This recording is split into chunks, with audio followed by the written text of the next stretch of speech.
Heathrow Airport. We're back here again to talk about trains.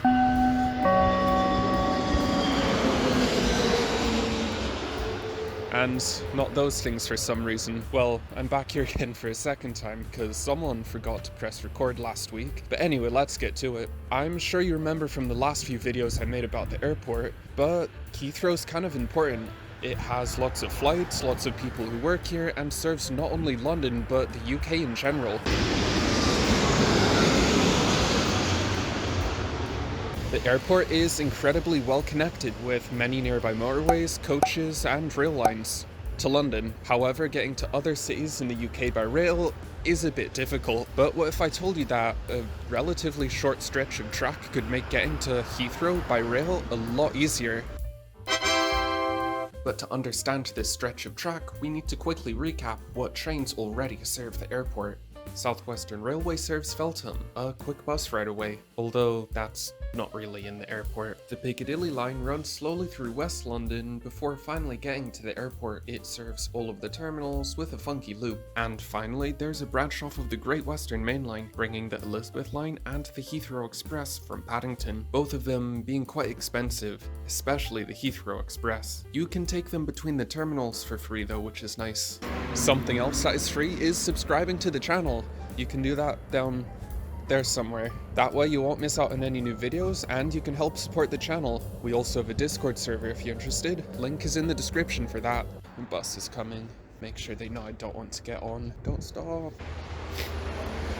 But as I talked about in this video, which is there maybe, Heathrow doesn't have good connections with other cities in Britain, leading to lots of short connecting flights that take up valuable space in a very slot-restricted airport, like to Glasgow, Newcastle, Edinburgh and Manchester, all flights that really shouldn't be departing from Heathrow. High Speed 2 could have had a branch to the airport to drastically improve connectivity to the north, but like with all things High Speed 2, it got cancelled. I made a whole video about that. Was that the one I just told you to watch? I don't know.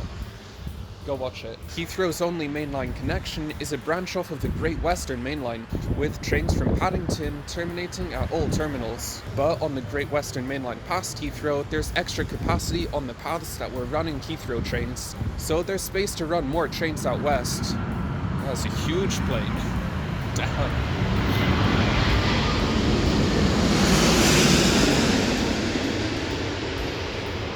That's awesome. Where were we at? Basically, beyond Heathrow, there's space to run more trains out west. On the Elizabeth line, this is alright, as demand generally falls the further from London we get. But for the fast trains, this is an issue.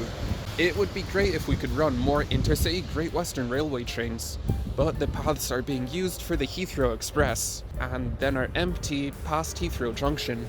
There are two ways to fix this issue, while also improving Heathrow's connectivity to other cities in the UK. The first way to do this involves adding an extra curve of track at Heathrow Junction.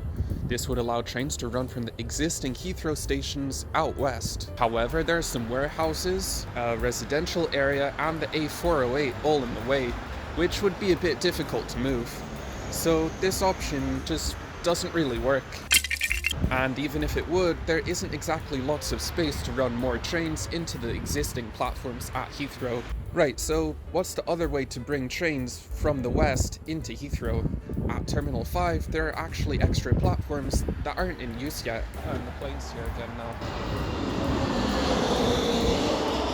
Small plane. By building a line coming out of Heathrow toward the west, then joining onto the Great Western Main Line somewhere near Iver, trains could run directly from Heathrow to the west. Heathrow could have direct rail service to Oxford, Bristol, Exeter and Plymouth, which is great. Additionally, this would reduce congestion on several motorways, the M3, M4 and M25, as people arriving from the west could now choose to take the train.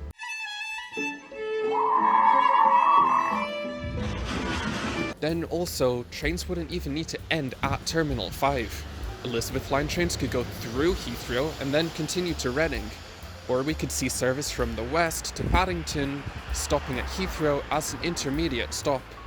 although this would mean replacing some Heathrow Express services. And the Heathrow Express is pretty well used, but more importantly, it makes quite a bit of money. Almost £10 million last year, so yeah, that's probably going to stay around. In the actual proposal for this line, trains would run between Heathrow and Reading, stopping at Slough. Basically, another Heathrow Express, but going to the west this time. And the plane's back again.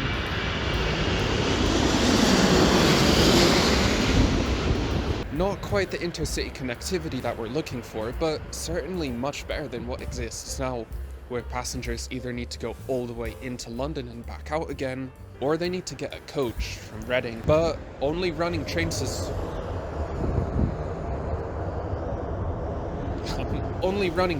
far as Reading is a missed opportunity. But back to the infrastructure. The line was first proposed in 2012. It went through lots of consultations, it had strong support, and was about to be built in 2019, with mostly private finance, the airlines and Heathrow paying for it. But I think you guys know what happened in 2020, and the airlines in Heathrow didn't have a lot of money lying around after that. Without any funding, the project was put on hold. Heathrow says now that it doesn't want to pay for the whole thing, as it doesn't only benefit airport passengers, but everyone in the western region, so they say that the government should pay for some of it. However, they do support the project.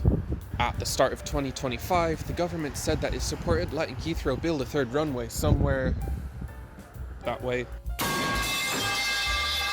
But it seems like this rail link has been forgotten about, which is a shame because this is a relatively cheap line as far as railways go in this country. I'm not getting the bus, don't stop. Thank you. This is a relatively cheap line that could bring lots of benefits to the Thames Valley, Heathrow Airport, and the entire western region in general, and would be essential if we're going to expand the airport so significantly soon. And we need to realise that long-distance trains serving airports is the actual way to reduce short-haul flights, like that one. Not just charging more money for these planes to use there. What are you honking at? Not just charging flights more money, because they're still going to be flying unless people have an actual alternative to get to where they're going. But anyway, yeah, that's all I've got for today, and I'll see us next time. It's cold. I'm gonna go home now. Bye.